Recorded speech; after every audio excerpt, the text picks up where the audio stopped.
Hello. हाँ, तो इस जो हमारी ये एक्सिस है बोलते हैं मेजर एक्सिस, एंड जो हमारी छोटी वाली एक्सिस है इसे बोलते हैं माइनर एक्सिस। कैसे? जो इसकी लेंथ बड़ी है वो मेजर एक्सिस है, जिसकी लेंथ छोटी है वो माइनर एक्सिस है। ठीक है, तो आई थिंक मैंने अपने हिसाब से मोस्ट ऑफ जितने पॉइंट हो सकते थे मैंने इसमें डिस्कस किए। अब एक एक करके सारे पॉइंटों को थ्योरी में समझ लेते हैं। तो हम एक एक करके आपके आगे 7 पॉइंट मैंने लिखे इन्हें डिस्कस कर रहा हूं। तो सबसे पहले बात आती है कि हमने ई कहीं भी अपनी मर्जी से यूज किया है, ये क्या है?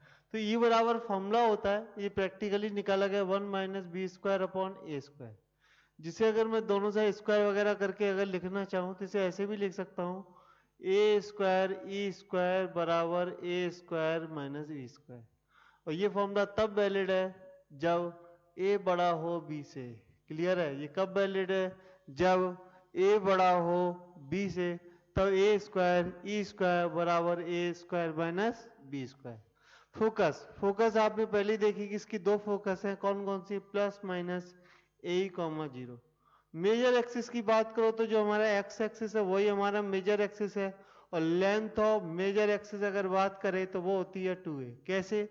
ये पॉइंट है तुम्हारा कितना? a, 0। ये पॉइंट है तुम्हारा -a, 0। तो मेजर एक्सिस की लेंथ हम -a, 0 से a, 0 तक काउंट करते हैं। तो -a और a, तो लेंथ ऑफ मेजर एक्सिस आ गई 2a। मैं पूछूं कि अच्छा वो वर्टेक्स में देख लेंगे माइनर एक्सिस। तो माइनर एक्सिस की बात करो तो हमारी जो माइनर एक्सिस है वो होती है वाई एक्सिस, और जो लेंथ ऑफ माइनर एक्सिस को मैंने स्मॉल एम ए से लिखा है, ये मेरी 2b के बराबर होती है। क्यों? b लेंथ ऊपर माइनस बी लेंथ नीचे, टोटल हो गया 2b। सेंटर, सेंटर का चाहे तो आप डेफिनेशन चाहे तो लिख सकते हैं, point of intersection of major axis and minor axis is called centre. और फिलहाल हमारे क्वेश्चन में जो सेंटर है वो है 0, 0। वर्टेक्स की बात करूं तो इसकी जो मेन दो वर्टेक्स है, तो मेजर एक्सिस पर जो जो कर्व और मेजर एक्सिस जिन पॉइंटों पर कट करते हैं उन्हें वर्टेक्स बोलते हैं। तो बेसिकली यहाँ पर हमारे दो ही वर्टेक्स होंगे, a, 0। लेकिन हम चाहें तो यहाँ चार वर्टेक्स भी बोल सकते हैं, 0, प्लस माइनस में, अगर माइनस एक्सिस के रेस्पेक्ट में देंगे। लेकिन मोस्ट ऑफ बुकों में केवल जो मेजर एक्सिस और कर्व को जो कट करता है उन्हें वर्टेक्स बोलते हैं, लेकिन एक्चुअल में हमारे ये चारों ही वर्टेक्स बोले जाएंगे। तो किसी बुक में अगर ऐसा लिखा होगा कि दो ही वर्टेक्स है +-a, 0, तो कंफ्यूज होने की जरूरत नहीं है, वो दो वर्टेक्स जो मेजर एक्सिस पर हैं उनकी बात कर रहा है। डायरेक्ट्रिक्स मैंने बताया कि हमारी दो डायरेक्ट्रिक्स हैं, उनकी इक्वेशन हो जाएगी x बराबर +-a/e। ठीक है, तो इतने पॉइंट नोट करिए, मैं और 7 पॉइंट अगले और लेता हूं। चलो तो आगे डिस्कस करते हैं फुट ऑफ डायरेक्टर्स। तो ये तो आप समझ ही गए होंगे, दो foot of director +-a/0। Diagram जिनके समझ में आ गया उनको कुछ दिक्कत नहीं होनी चाहिए। इक्वेशन ऑफ एलआर, तो ये होगा x बराबर +-a। लेंथ ऑफ एलआर, बहुत अच्छा क्वेश्चन है कि इसकी लेंथ कितनी होगी, तो लेंथ ऑफ एलआर हो जाएगा 2b²/a। कहां से आया बताता हूं, यहां से ये कितना ऊपर है b²/a, यहां से ये कितना है, ये b²/a, तो टोटल हो गया 2b²/a। And point of LR, तो ये आपके आगे लिखे हुए हैं +-a, चार एंड पॉइंट है +-b²/a। तो ये बहुत से लोगों का क्वेश्चन है कि b²/a कैसे आया, वो मैं जस्ट 1 मिनट में बता रहा हूँ। फोकल डिस्टेंस की बात करें तो एसपी बराबर कितना होता है? एसपी बराबर होता है ईपीएम।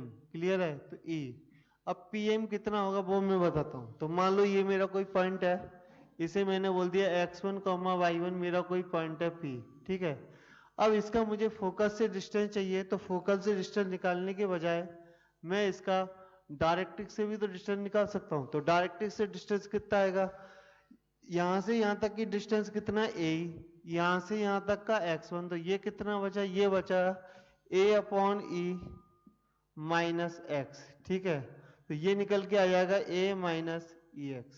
अच्छा, अगर मैं बोलूं एस पी डैश, ठीक है, सॉरी एच डैश पी, या इसे S1P बोला, अब मैं S2P की बात कर रहा हूं। S2P की बात कर रहा हूं मतलब इस वाली फोकस से बात कर रहा हूं, तो ये डिस्टेंस इधर से निकल के आएगी। तो आप ये मान के चलो यहां से लेके यहां तक की जो डिस्टेंस है वो कितनी होगी, a/e, क्योंकि इसका एक्स कोऑर्डिनेट कितना है a/e। और यहाँ से यहाँ तक की डिस्टेंस x, तो एच डैश पी निकल के आएगी कितनी e ब्रैकेट में a by E minus x, तो टोटल हो जाएगा ये कितना a प्लस ऊपर कितना, अच्छा सॉरी प्लस का x आएगा इस बार, तो a प्लस ई एक्स। इसलिए मैंने बोला था S1p प्लस S2p आप करके देखिए तो ये निकल के आएगा 2a। तो मैंने आपको बोला था sum of distance from two fix point, sum of the distance from two fix point is constant, और जो कांस्टेंट है वो लेंथ ऑफ मेजर एक्सिस के बराबर होता है। मैं ये भी क्लियर कर देता हूँ, मैंने बोला था ये कांस्टेंट कितना होता है वो मैं बताऊंगा। तो वो जो कांस्टेंट डिस्टेंस है वो लेंथ ऑफ मेजर एक्सिस के बराबर होती है। हम यहाँ पे लिख सकते हैं बराबर में length of major axis. Clear है? चलो अब मैं थोड़ा शॉर्ट में यहाँ बस ऐसी रफली चीजें बता रहा हूँ कि ये बी स्क्वायर अपॉन ए कहाँ से आया, इसको नोट करने की कोई जरूरत नहीं है। हमारी जो इक्वेशन है वो है x square upon A square plus Y square upon B square equal to 1। इसमें क्या इस पॉइंट के लिए हमारा x फिक्स हो गया ए, हमें y निकालना है, तो x की जगह ए डाला तो ये आ गया A square E square upon A square plus Y square upon B square equal to 1। तो यहाँ ए स्क्वायर से ए स्क्वायर कैंसिल हो जाएगा। अभी थोड़ी देर पहले मैंने ई स्क्वायर का ई का फॉर्मूला लिखा था, उसमें स्क्वायर बहुत सेट कर तो वो आएगा 1 माइनस बी स्क्वायर अपॉन ए स्क्वायर, ये स्क्वायर का फॉर्मूला आएगा plus Y square upon B square equal to 1।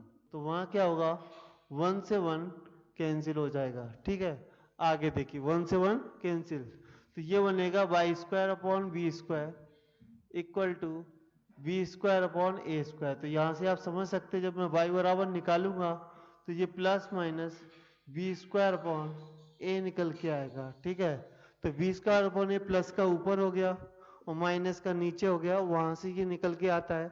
इस चीज को नोट करने की जरूरत नहीं है, याद करने की जरूरत है कि ये ए ही होता है, ये ए ही comma B square A upon होता है, ये total length 2b square upon A होती है, इसलिए लेंथ ऑफ एल आर भी मैंने लिख दिया है 2b स्क्वायर अपॉन ए। तो हर पॉइंट को समझने की जरूरत है, मैं बोलूंगा यहाँ पर ये सब रटने की जरूरत है। ठीक है, अगर आप ये बेसिक डायग्राम कौन कितनी लेंथ ये सब डायग्राम में करना सीख गए तो ये साइड में सारी थ्योरी सब बेकार है। ठीक है, मेजर एक्सिस क्या होता है, माइनर क्या होता है, ये सब डायग्राम में सीखने की जरूरत है, डायग्राम में प्रैक्टिस करने की जरूरत है, बाकी चीजें आपको अपने आप क्लियर हो जाएंगी। अब मैं दूसरा स्टैंडर्ड इलिप्स आपको बताने जा रहा हूँ, उसमें क्या है कि मैं सारी चीजें इतनी डिटेल में नहीं लूंगा, पहले इतना नोट करिए।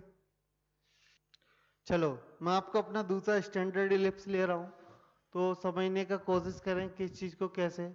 तो कुछ लोग बोलेंगे अरे ये क्या सर, अभी जो इक्वेशन लिखी थी वही वापस से लिख दी है, फर्क क्या है? तो मैं बताता हूँ इसमें फर्क ये है, जो ब्रैकेट में लिखा जाएगा b इज ग्रेटर देन ए। अभी हमारा a ग्रेटर देन b था, मतलब एक्स एक्सिस पे लेंथ ज्यादा थी इसलिए वो मेजर एक्सिस एक्स एक्सिस था, लेकिन इस बार y के आगे जो नंबर लिखा है, y के नीचे जो नंबर लिखा है बी स्क्वायर, वो इस बार बड़ा है, वो नंबर बड़ा है, मतलब इस बार y एक्सिस हमारी मेजर एक्सिस होगी। मतलब सर, मतलब मैं सारी चीजें सिर्फ डायग्राम में बता रहा हूँ, आपके आगे एक एक चीज डायग्राम बना रहा हूँ कि कैसे क्या क्या होता है, तो समझने का कोशिश करिए डायग्राम को। क्लियर है? मैं ऐसे ही रफली इधर मार्क कर लेता हूँ थोड़ा बहुत, ताकि डायग्राम थोड़ा सा एक्चुअल आए। ठीक है, और इधर भी ऐसे ही। तो इस बार जो डायग्राम है वो कुछ ऐसा दिखेगा। तो ये सब चेंज क्यों आए? ये सब चेंज आए b ग्रेटर देन a से। पहले a ग्रेटर देन b था तो ये पैराबोला x एक्सिस में बड़ा था, y एक्सिस में छोटा था, लेकिन अब b ग्रेटर देन a है तो ये उल्टा हो गया है और ये y में बड़ा हो गया है, x में छोटा हो गया। क्यों? क्योंकि ये पॉइंट तो वही 0, b, ये पॉइंट 0, -b। तो सबसे पहले क्या करने का, चेक करने का a बड़ा है या b। a बड़ा है तो x पहला पैराबोला, b बड़ा है तो ये वाला सॉरी ये इलिप्स डायग्राम बनाना है। y के नीचे जो नंबर है उन्हें y एक्सिस पे जा कट कर रहा है उन्हें रिप्रेजेंट कर दो, और x के जो नीचे नंबर है उनको यहाँ पर रिप्रेजेंट कर सकते हैं। ठीक है, ये हमारा पहला काम। इस बार अगर हम इलिप्स की बात करें, चलो तो आपको ये 4 पॉइंट समझ में आ गए, a, 0, -a, 0, 0, b और 0, -b। चलो आगे देखते हैं। अब मैं आपको बता दूं इनके जो फोकस है वो इधर शिफ्ट हो गए होंगे, तो इनके फोकस हो गए 0,b। पहले ए ही हुआ करता था क्योंकि एक्स एक्सिस की बात हो रही थी, अब ये फोकस है वाई एक्सिस पर आ गई हैं, तो फोकस हो गई 0,b और 0,-b। डायरेक्ट्रिक्स की बात कर लेते हैं, तो डायरेक्ट्रिक्स अब इधर आ गई है कितनी, y बराबर, वहाँ ए वाई भी था, यहाँ बी वाई ई है, तो जो कुछ x का था वो y के हिस्से में चला गया है, और ये y बराबर -b/e। तो तुम्हारी फोकस हो गई, डायरेक्ट्रिक्स हो गई। सेंटर तो वैसे भी 0,0 हुआ करता है, तो इसमें भी 0,0 ही रहेगा। तो मैं जितने पॉइंट बता रहा हूँ, मैं अलग से ये थ्योरी आपको लिखनी है, जितने पॉइंट मैंने पहले टाइप स्टैंडर्ड इलिप्स में बताए वो सारे लिखने हैं। बस यहाँ पे मैं सारी चीजें डायग्राम में रिप्रेजेंट कर रहा हूँ। जहां तक अगर मैं बात करूं कि ये हमारी क्या है एल आर, ये हमारी क्या है एल आर, तो एल आर के एंड पॉइंट क्या होंगे, तो वो होंगे इधर माइनस का a² अपॉन b² की जगह कितना जाएगा a² कॉमा बी, इधर आएगा प्लस का a² b, मतलब a और b की जितनी भी जगह थी सारी रिप्लेस हो गई। यहाँ भी ये चीजें कितनी आएगी, ये आएगी a² कॉमा -be, और ये आएगा -a² कॉमा -b, और जो लेंथ है वो हो गई 2a²/b। तो क्या याद रखना है आपको, याद रखना है कि अगर आपका a ग्रेटर देन b है तो length of L R 2b²/a, अगर b बड़ा है तो ये 2a²/b। एग्जाम में बच्चे बहुत जल्दी में 2b²/a निकालते हैं, ए और बी को निकालना भूल जाते हैं, कौन बड़ा कौन छोटा, तो ये सारी गड़बड़ होती हैं। और क्या क्या चेंज आते हैं वो बता दे, तो पहला ई का फॉर्मूले में चेंज आता है, वो था 1 - a²/b²। पिछले इलिप्स में ये 1 - b²/a² था, जब b बड़ा हो गया तो 1 - a²/b²। उसके अकॉर्डिंग फोकस चेंज हो गई, एल आर चेंज हो गई, डायरेक्ट्रिक्स चेंज हो गई।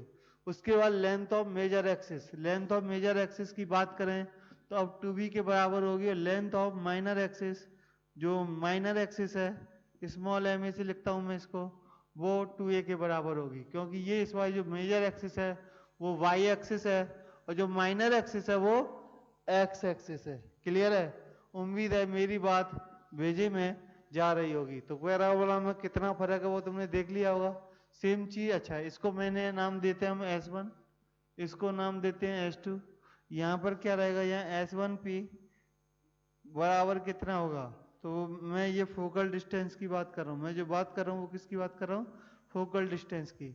तो पहले क्या था, पहले था a - ex, ठीक है, a - ex, लेकिन यहाँ फोकल एसपी बराबर क्या होता है, e pm के बराबर होता है। e pm निकाल के देखते हैं कितना आता है, तो कोई भी पॉइंट मैंने इस पर मान लो ये पॉइंट मान लिया x1, y1, ठीक है, तो ये डिस्टेंस कितनी होगी, ये डिस्टेंस होगी b/e minus y1, b/e plus minus y1, ऊपर के लिए माइनस नीचे के लिए प्लस, तो ये आ गया b प्लस माइनस e/1। तो मतलब वहां पर ex1 हुआ करता था, जब उसमें जब हमारा मेजर x था तो ex1 था, जब मेजर एक्सिस y है तो ये कितना हो गया e/y1। और एक और चीज s1p प्लस s2p, इस बार कितना निकल के आएगा, 2b के बराबर आएगा, मतलब लेंथ ऑफ मेजर एक्सिस के बराबर आएगा। क्लियर है, तो ये डेफिनेशन ऑफ इलिप्स है। तो ये मैंने दोनों टाइप क्लियर कर लिए। अच्छा, इसके बाद आपको पता है कि h, k करने से सारी चीजें चेंज हो जाती हैं, तो वो चेंज हो जाती है, वो मैं नहीं पढ़ा रहा हूँ, मैं आपको ये पहले बता रहा हूँ, लेकिन क्वेश्चन इन पे भी लूंगा उन पे भी लूंगा। कितना फर्क पड़ता है, तो बताया था कि सारे कोऑर्डिनेट में h और k का फर्क आता है। ये हमने पैराबोला की प्रैक्टिस में आपको दिमाग में क्लियर हो गया होगा कि वो कैसे काम करता है, तो उसकी थ्योरी लिखाने का कोई मीनिंग नहीं है, सीधे क्वेश्चनों की प्रैक्टिस पे आते हैं।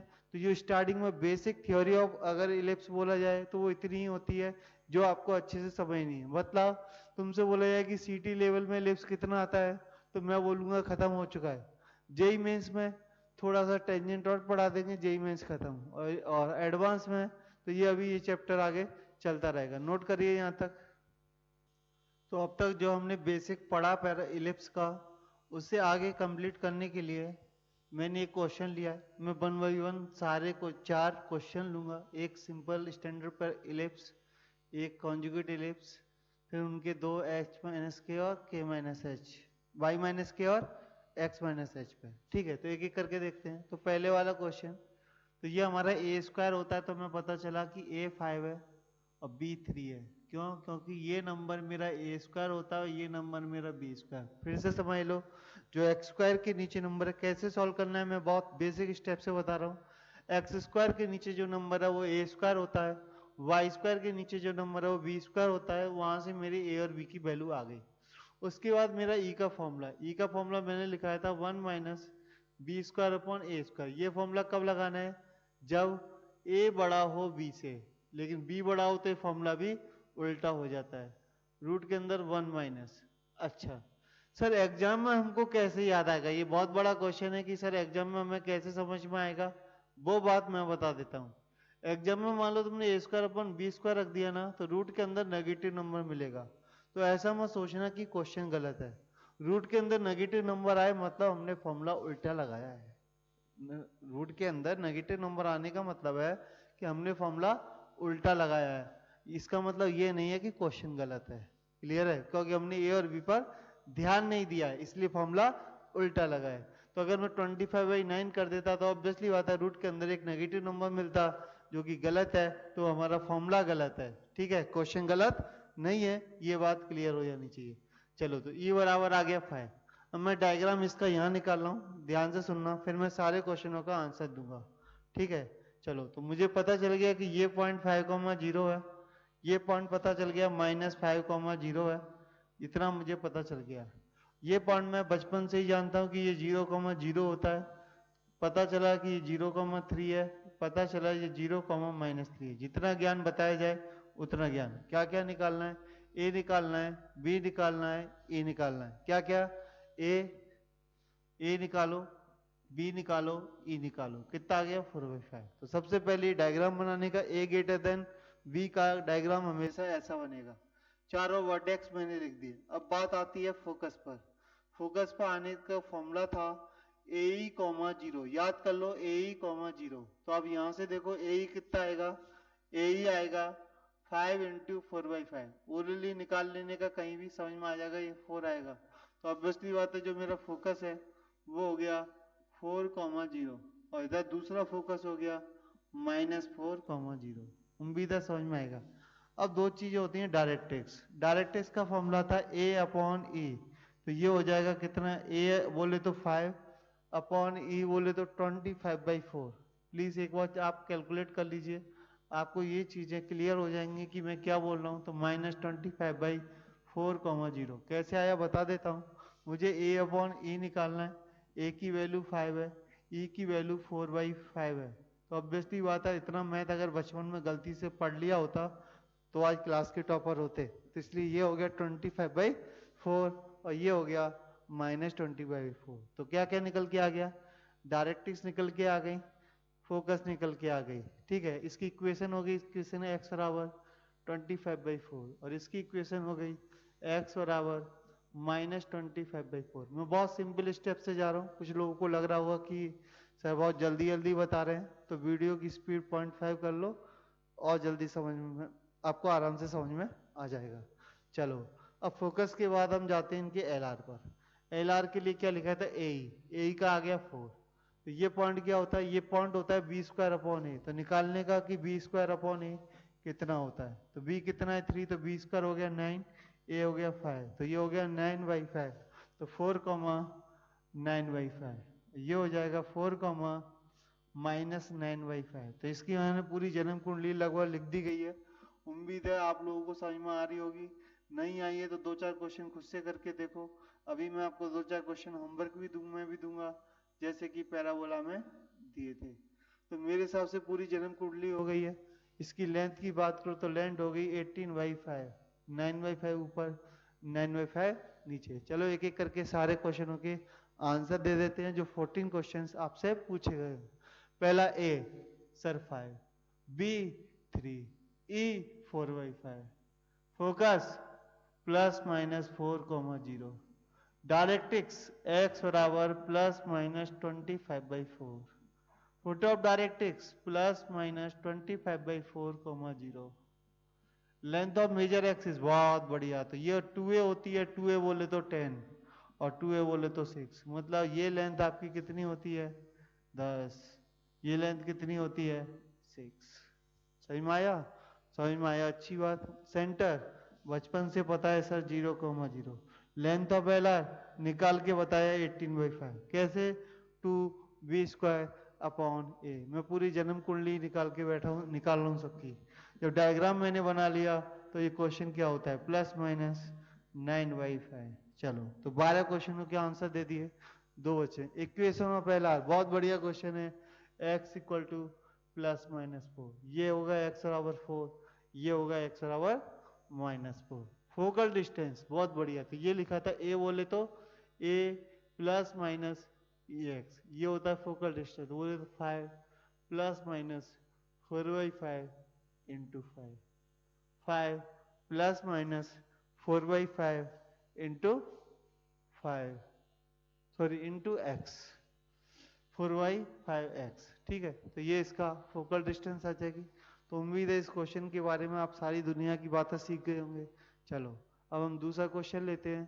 तो अभी मैं क्वेश्चन लिख देता हूँ, उसके बाद वीडियो को पॉज करना और खुद से सॉल्यूशन बनाना, जल्दी समझेगा। चलो, तो आपके आगे एक नया पैराबोला तैयार है। इसके बारे में जितनी भी जन्म कुंडली आप लिख सकते हैं, खुद से लिखिए, तो जल्दी सीखोगे और समझ में भी जल्दी आएगा। तो ये आपके लिए बहुत अच्छा बेनिफिट, मतलब अच्छा बेनिफिट होगा। तो आप वीडियो को पॉज कर लीजिए, इसकी पूरी जन्म कुंडली बनाइए और बाद में मेरी जन्म कुंडली 5 मिनट आगे निकाल के वीडियो को पूरी जन्म कुंडली चेक करना। अब मैं इसकी जन्म कुंडली बनाना, जो लोगों को लगता है नहीं हमें तो सर का ही देख रहे हैं, कौन टाइम पास करे, हमें क्यों मेहनत करनी की, हमें क्यों पढ़ने का, वो मेरा सॉल्यूशन देख लीजिए। सबसे पहले a 12, b 13, तो ऑब्वियसली बात है b > a की बात हो रही है। ज्यादा फर्क नहीं है, वो भी कोई दिक्कत नहीं है, लेकिन हमारे डायग्राम में भी ज्यादा फर्क नहीं दिख रहा है। दिख रहा है तुमको तो अच्छी बात है, ये मेरा डायग्राम हो गया। चलो, तो ये पॉइंट हो गया तुम्हारा 12,0, ये पॉइंट हो गया 0,13। देख सकते हो b13 है, तो y एक्सिस पे जो पॉइंट आएंगे वो 13 के रेस्पेक्ट में आएंगे, और ये पॉइंट जो आएंगे वो 12 के रेस्पेक्ट में आएंगे। ठीक है, चलो अब बात करते हैं e की। तो e बराबर रूट के अंदर 1 सर याद नहीं आ रहा, b² था, ये a²/b²। 13/12 का करोगे तो नेगेटिव आएगा, मतलब गलत है।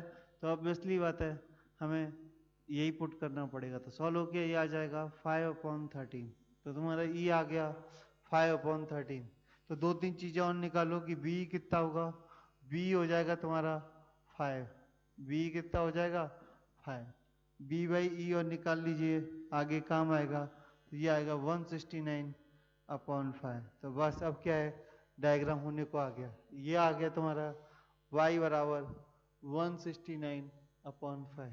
नीचे एक लाइन आएगी y बराबर -169/5। फोकस की बात करें तो ये हो जाएगी 0,5 और ये हो जाएगी कितनी 0,-5। ठीक है, चलो अब एक और डेटा चाहिए। उस डेटा का नाम है b²/a, नहीं इस बार a²/b लगेगा। a² बोले तो 144/b बोले तो 13, 144/13। तो a²/b आ गया b²/13। तो ऑब्वियसली बात है ये पॉइंट कितना हो गया, ये हो गया 144/13,5। ये आ गया -के 144/13,5। आगे देखते हैं हम इसको, एक मिनट।